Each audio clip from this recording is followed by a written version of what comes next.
Hi friends, welcome to my YouTube channel Fun question.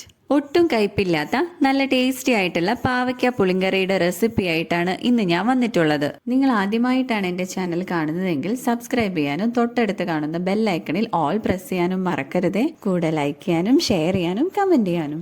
അപ്പോൾ നമുക്ക് video start ചെയ്യാം. Medium സൈസുള്ള 2 പാവയ്ക്കാണ് ഇതിനു വേണ്ടി എടുത്തിട്ടുള്ളത്. ഇതിലേക്ക് വേണ്ട മറ്റ് ഇൻഗ്രീഡിയൻസ് എന്തൊക്കെയാണെന്ന് നോക്കാം. പാവയ്ക്ക് ചെറിയ കഷ്ണങ്ങളായി മുറിച്ചെടുത്തിട്ടുണ്ട്.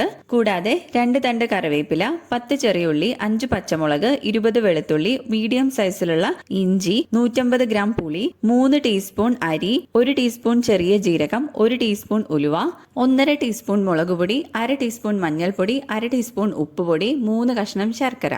ഇനി നമുക്ക് ഒരു പാൻ സ്റ്റൗവിലോട്ട് വെച്ച് ചൂടാവുമ്പോൾ 2 ടീസ്പൂൺ വെളിച്ചെണ്ണ ഒഴിച്ചു കൊടുത്ത് അതിലോട്ട് മുറിച്ച് വെച്ചിരിക്കുന്ന പാവയ്ക്കയുടെ കഷ്ണങ്ങളും ആഡ് ചെയ്ത് കൊടുക്കാം. അതിലോട്ട് കറിവേപ്പിലയും 1/2 ടീസ്പൂൺ ഉപ്പ് പൊടിയോടെ ആഡ് ചെയ്ത് ഒന്ന് ഇളക്കി കൊടുത്ത ശേഷം പാൻ നമുക്ക് അടച്ചു വെച്ച് പാവയ്ക്ക വേവിക്കാം. ഈ സമയം കൊണ്ട് നേരത്തെ നമ്മൾ എടുത്തു വെച്ചിരിക്കുന്ന പുളി വെള്ളത്തിൽ കുതിർത്ത് അരിച്ചെടുത്ത് വെക്കാം. കൂടെ നമുക്ക് പുളിങ്കറിയിൽ ആഡ് ചെയ്യാനുള്ള പൊടി കൂടെ തയ്യാറാക്കിയെടുക്കാം.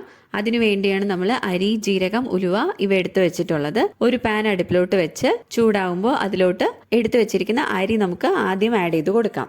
അരി മൂത്ത് വരാനായിട്ട് മീഡിയം ഫ്ലെയിമിൽ വെച്ച് അത് ഇളക്കി കൊടുത്തോണ്ടേ ഇരിക്കുക.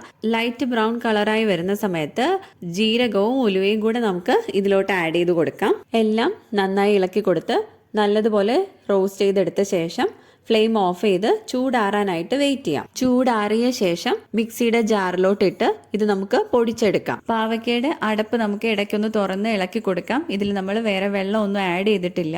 ഒരു 5 മിനിറ്റ് കൊണ്ട് ഈ പാവയ്ക്ക് ഒരു 1/4 ഭാഗം വേവായിട്ടുണ്ടാകും. ഇതിലേക്ക് നമുക്ക് പിഴിഞ്ഞു വെച്ചിരിക്കുന്ന പുളി ഒഴിച്ചു കൊടുക്കാം. അടുത്തതായി എടുത്തു വെച്ചിരിക്കുന്ന ഇഞ്ചി നന്നായിട്ട് അരച്ചെടുത്ത് ഇതിലോട്ട് ആഡ് ചെയ്യാം. കൂടെ മഞ്ഞൾപ്പൊടിയും മുളക് പൊടിയോടെ ഇട്ട് കൊടുക്കാം. ഇഞ്ചി ആഡ് ചെയ്യുന്ന പോർഷൻ ഇതിനകത്ത് മിസ്സായി പോയിട്ടുണ്ട്.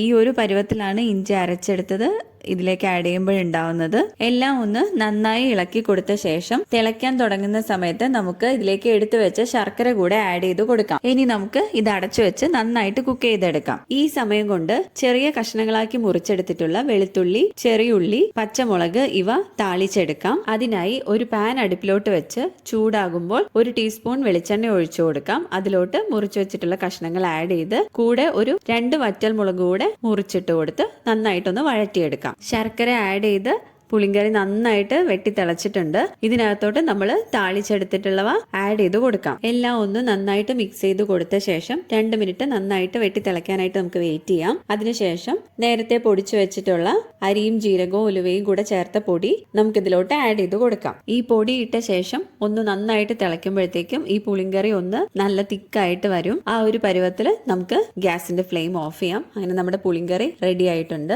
ചൂടാറി കഴിയുമ്പോഴത്തേക്ക് ഈ പുളിങ്കറിയിൽ പാവയ്ക്കയുടെ ഒരു കയ്പ് ഒന്നും തന്നെ അറിയില്ല. പാവയ്ക്കയുടെ കയ്പ് രസം കൊണ്ട് അത് കഴിക്കാതെ മാറ്റി വെക്കുന്നവർക്ക് ട്രൈ ചെയ്ത് നോക്കാൻ പറ്റിയ ഒരു ബെസ്റ്റ് റെസിപ്പിയാണ് ഇത്. എല്ലാവരും ഇത് ട്രൈ ചെയ്ത് നോക്കണം. വീഡിയോ ഇഷ്ടമായെങ്കിൽ എല്ലാവരും ലൈക്ക് ചെയ്യാനും ഷെയർ ചെയ്യാനും കമന്റ് ചെയ്യാനും മറക്കരുതേ. Thanks for watching.